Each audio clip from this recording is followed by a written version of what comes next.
Hello, I'm Otto, and welcome to episode 6 of my Factorio Space Age guide. So in the last episode, we kind of continued to set up some of the starter base. We connected the gears, or we added some gears. We set up the red logistics, um, set up some grenades and assembler twos, stuff like that. The power poles that needed steel. So obviously I'm not in the game. So in this episode, we are going to be creating a new city block. So I did a poll and asked my viewers and non-viewers, whatever, it doesn't matter, how they wanted me to handle the DLC content. And the vast majority said that they wanted a new guide on a new seed with new builds. And so you could just do things differently for the sake of doing things differently, but I really took that to heart, and I think that I have come up with some different ways. Again, not necessarily for the sake of just doing things differently, but things that are actually going to work and work well in the DLC. And a lot of these could work if you didn't have the DLC as well. So we are going to go into sandbox mode. So we're going to go to new game, and sandbox mode down here is creative mode. So I'm going to go to next, and none of these settings matter. The seed doesn't matter. Nothing matters. We can just go into this game. It's going to ask us a bunch of questions. Would we like to research all technologies? Yes. Enable cheat mode? Yes. Enable cheat items? Yep. And always be day? Yes. So we're also going to hit the tilde key, which is next to your number 1 on the keyboard. We're going to hit \editor, and that's going to bring this up. So I generally take the time to kind of like map out an area that we're going to be playing with. However big or small you want is totally up to you. If you just like working on, like, say, one blueprint at a time, then you can map out kind of a small square or small rectangle like this. I prefer a very large area because I like to have a bunch of things down, which you will kind of get a glimpse of in a second. I like to have a bunch of different things down so that I can pull things and reference and, overlap and mix and match whenever I'm doing testing in different blueprints. And oh boy, I've done a lot of testing over the last couple of days. I think it's been more than 2 days since I did episode 5, so that just kind of shows you how much testing I've been doing. Fiddling around with things. Okay, so anyways, once we're here, we don't want all these trees. We don't care about the ore. We don't care about the biters. So we're going to go to surfaces over here, and we're going to remove all entities. That's literally going to remove everything from the game world. Even though you can see stuff on the map, it is actually gone. And then we are going to fill with lab tiles. So that gives us, let me zoom in. That gives us a little grid, and we can place basically anything on our bars. And yes, it's a ghost item, but once you start stamping stuff down, and if you find that you're actually like only doing ghost items, then you're probably in map view, so just hit M and then you can go back to doing whatever. And you can see that I have 46 left. But once it gets to the point where you run out, you do technically run out, but you can just pipette and it'll give you more. Everything can be instantly placed, instantly deleted. It's a great way to set up blueprints. And you can also see that these little squares indicate one item that can be placed. Some of the items have... what can I use? Assembler. Some of the items have a different grid, so this is a 3x3. Some of them are bigger, like the Foundry in Space Age. This is a 5x5. So that's kind of what we're going to be working with. Now, I have one kind of set up already. This is where I've been doing a lot of my testing. And you can get a little bit of a sneak peek on different things that I've been working on. Anyways, so we are going to we're going to set up something called a city block. So what is a city block? A city block is something that you snap to grid, that allows us to kind of keep things organized and have certain things line up. So, as an example, if you're placing rails, you could sit there and, just manually go, okay, I want to have this set up, and whoops, and I want to have, come on, whatever, right? Just stuff like this. And if you were to do this for your entire playthrough, even if you were trying to like copy and paste and okay, I want to try to make a curve here and maybe make another curve that lines up, you can see this is going to become quite tedious and time consuming. And it can be a real pain to like deal with stuff like this. So when we're doing things with city blocks, we can snap it to the grid. And I'll give you a little example. This is just stuff that I've been working on. I can actually delete those, but it doesn't matter. So as an example, my rail, let me just grab the rail book. I already have it on my bars. No, I want the rail book. There. So this is my blueprints from the last playthrough that I did. So this will just kind of show you the power of what a city block is. So you can see that it's like snapping to the grid. We determine what the grid is. And when you have a situation like this, all of the thought is taken out of it. You have predetermined how things are going to line up. And that is effectively what a city block is. So you could have, like I would put like a stacker, and don't worry, we're gonna go through a lot of this, and I'm just showing you like how things, how things line up. Come on. Sure. And just, it makes it so that you don't have to worry about stuff. You only have to worry about it the first time when you make the blueprints. So my old city block looked like this. So the reason for this, the reason why the city block is set up like this, is because these roboports have, I believe the green section is 100 by 100. It's not quite. Oh, it says in the bottom right, it's 110 by 110 construction area, and the supply area is 50 by 50. So in my bot videos that I'll have after we do blue science, we'll go into a little bit more detail on like what all of that means, what this orange section is, what the green section is, and into the roboports and stuff. But just know that this is the framework of like, or these are setting the stage for the framework, let's say. So I had made this city block, and it was quite a bit, I'm going to say cheaper. You still needed 4 roboports for the standard that most people used, but I set this up in a way that had a lot less of the big electric power poles.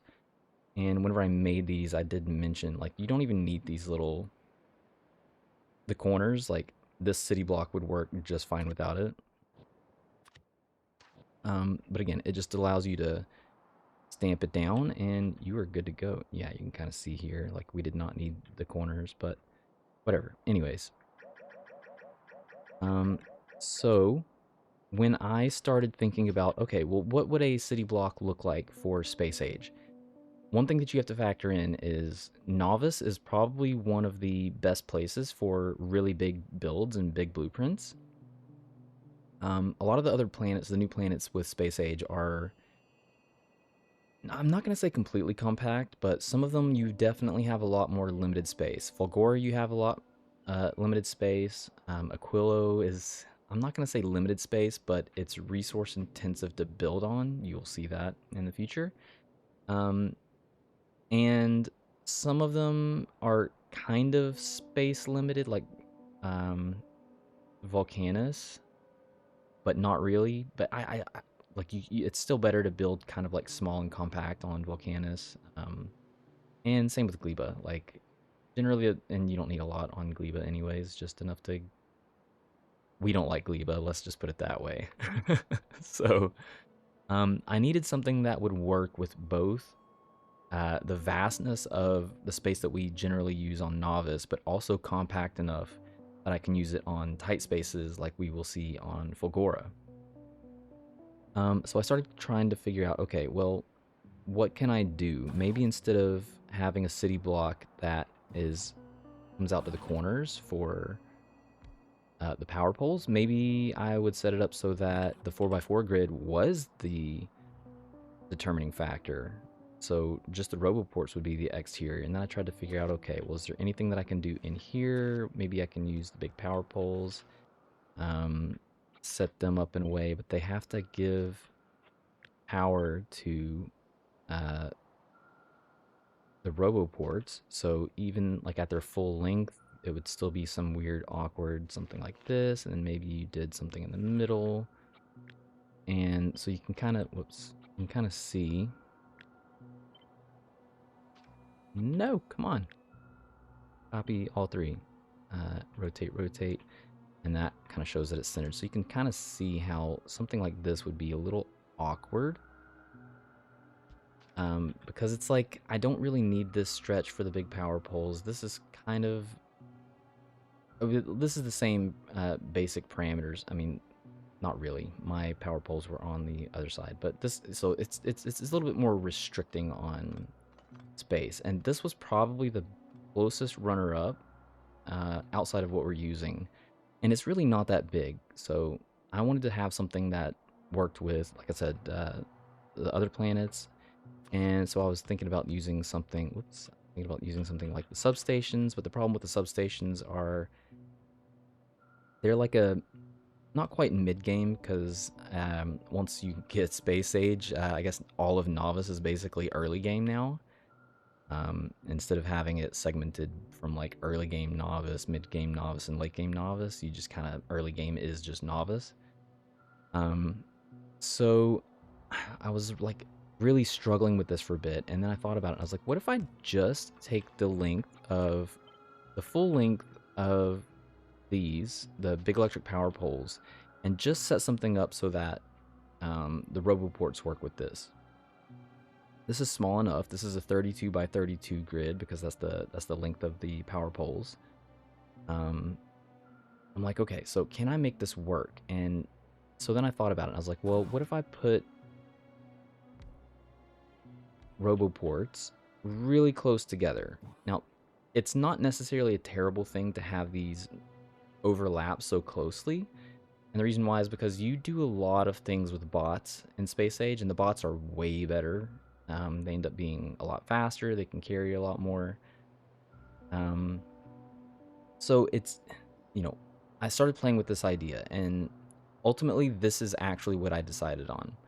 But this is way smaller, and I need something bigger, right? Well, we're going to get into that. So since this is our blueprint, this is what we will be using. And the biggest downside of this is you cannot rotate the blueprint.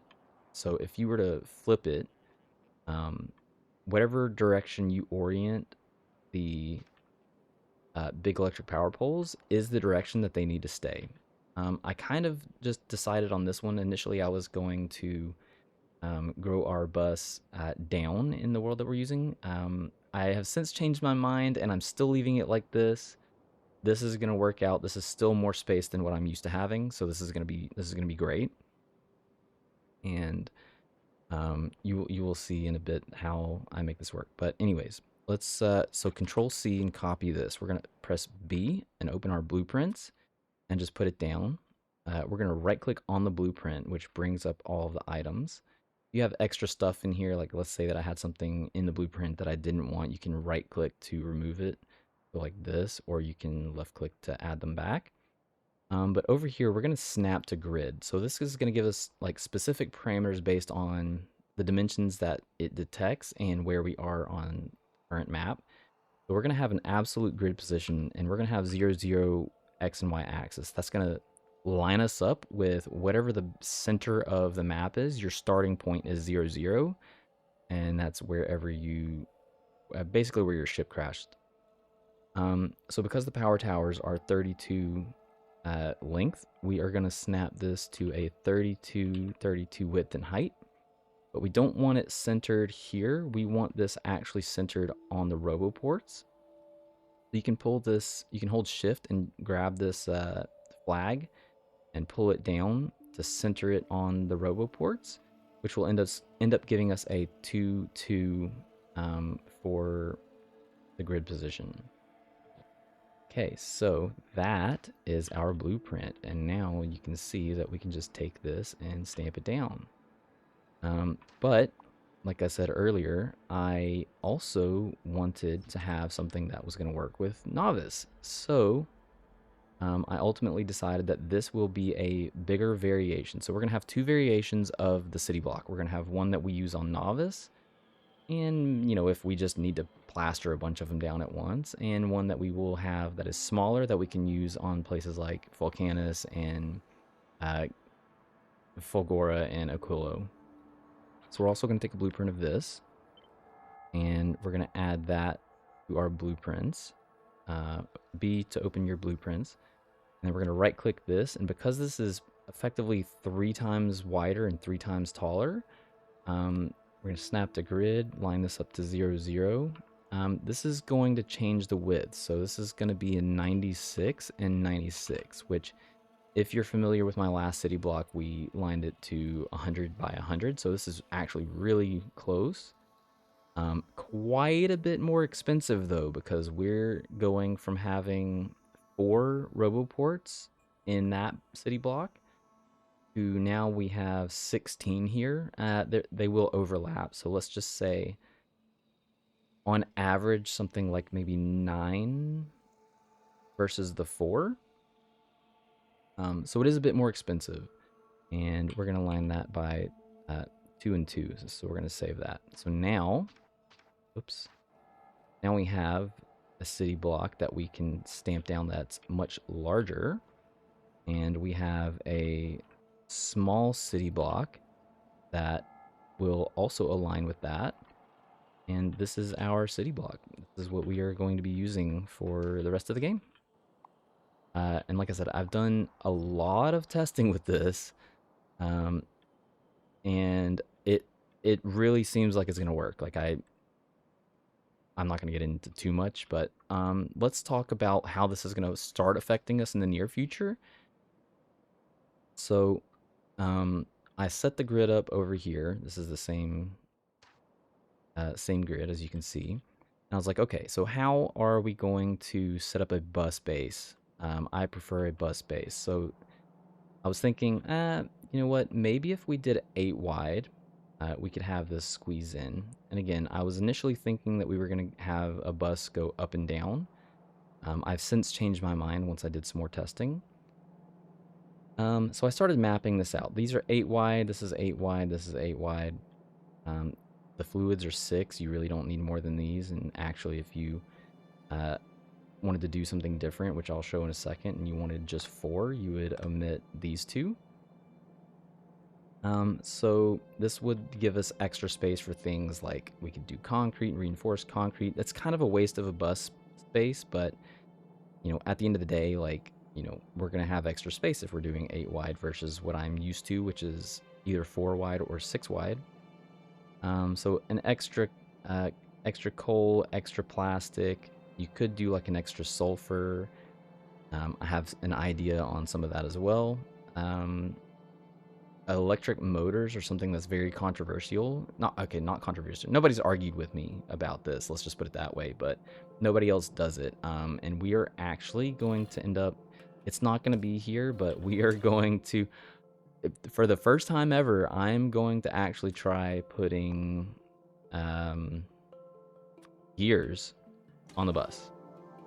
I'm going to do it a little bit different. It's not going to be here. It's going to be matched up with the iron products. But I was looking at the last build, the last playthrough that I had, and I was counting out the different buildings that I had that had gears, and I was like, that's like, I have so many of the gears that maybe I should try to put this on the bus. And as a result of putting the gears on the bus, I believe that I can come up with something really good for, or a little bit, let's say, more compact with a shopping mall. So I have not tested any of that yet. I'm just hoping, wishful thinking. So this is more or less what we're gonna end up. Okay, sorry. I was like, okay, well, how wide does this bus need to be? And here's some different concepts too. So if you've seen me play before, You know that I like to have the iron on one side next to the copper. Like, as you go down the line, it's like the more important, or the most used are earlier, and like the more things you have, or the earliest access, let's say. Um, and then some things are themed, like these are all themed. A lot of the stuff is, you know, oil products, kind of. So you kind of get the idea. I've also floated the idea of, instead of doing this like this, I have actually floated the idea of doing this. And the reason why is you have a lot of connections that come out of, say, your iron and your copper. But because I have extra space here to allow for us to go across and over roboports if needed, I was like, you know what? Maybe I could finally have a situation where I only used the spaces that I leave next to the bus for actually just um, connecting the different belts together. And it's very difficult to do that when your copper and your iron, which you will see in the future, are, you know, often like in the mix. And then you can also see, not only did I leave 2 spaces here, but I also left 3 spaces in between the belts.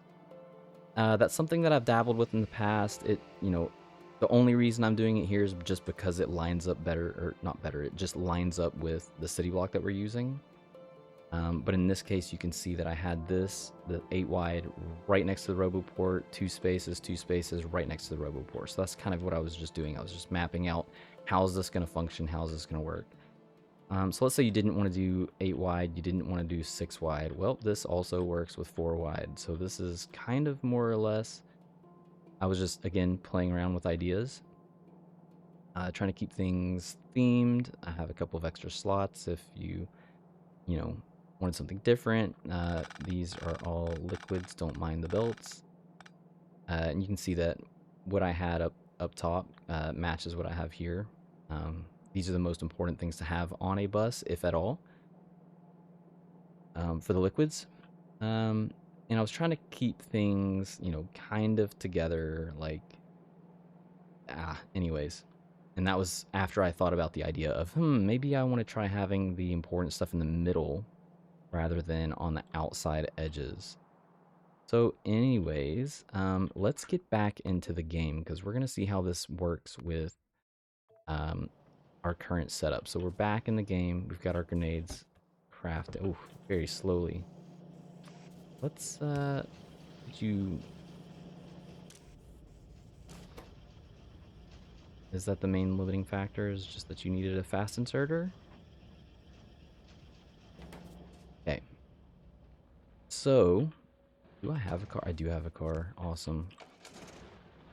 So I went and took a look at the, like, what we have. I went and looked at the preview for the seat again, and we have some iron over here, and we also have some iron and copper, I believe, somewhere over here. Now, the way that I ultimately decided to structure this is going to be really...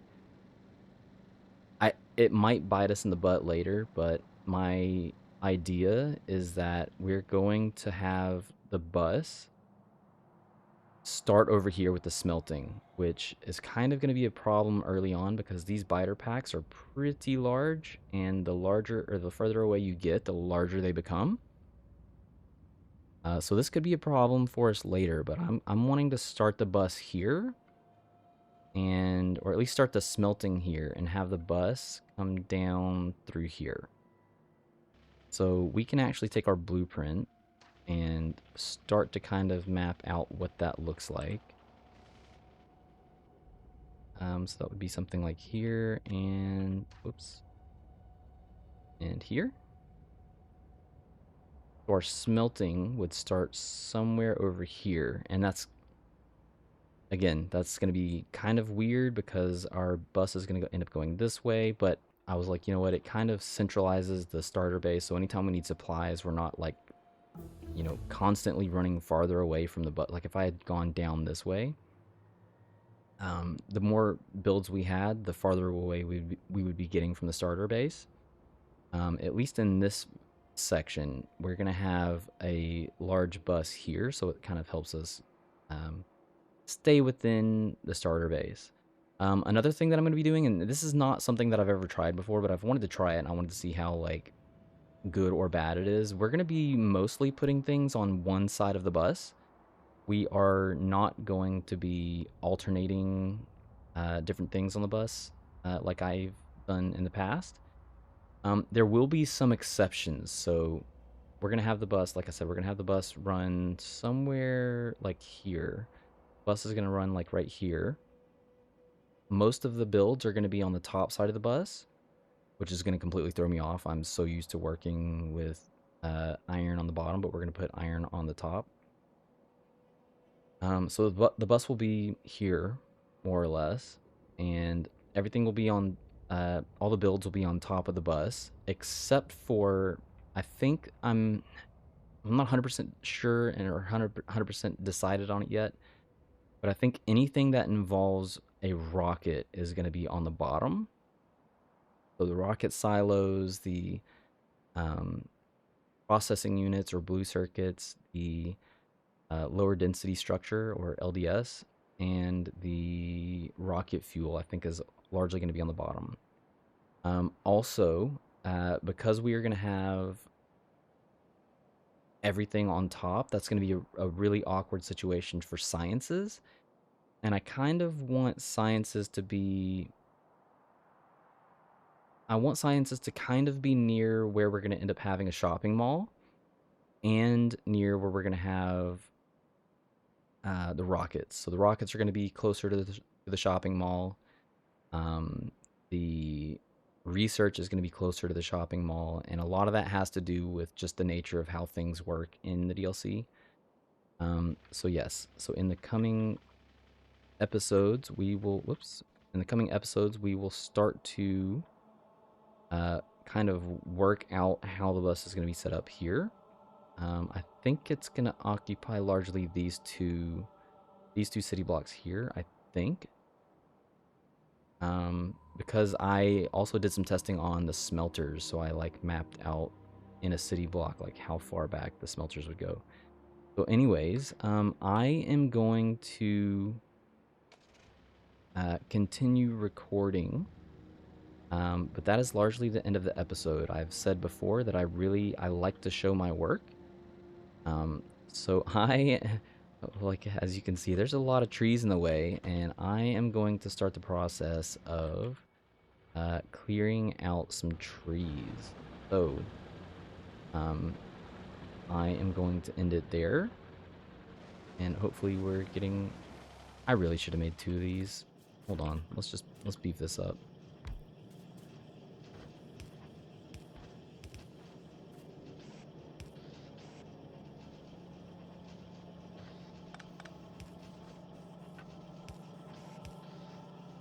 And then I'm gonna red circuit connect all of these together because I'm gonna bump this up to 300. I want all of these to be connected and enable if grenade is less than 300. I don't want these. I don't want this one to make 200 and then this one to make 200. I want them to collectively make like let's say 300.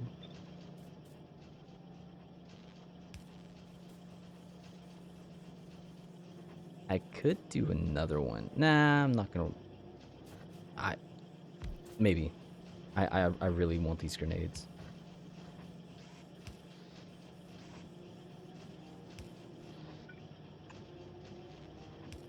Oh no, no more boxes. And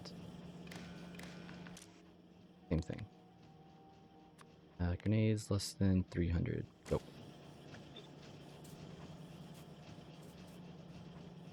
Okay, so that'll get us some grenades.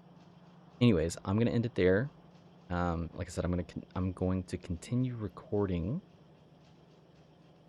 In the next episode, we are going to start working on the starter smelting.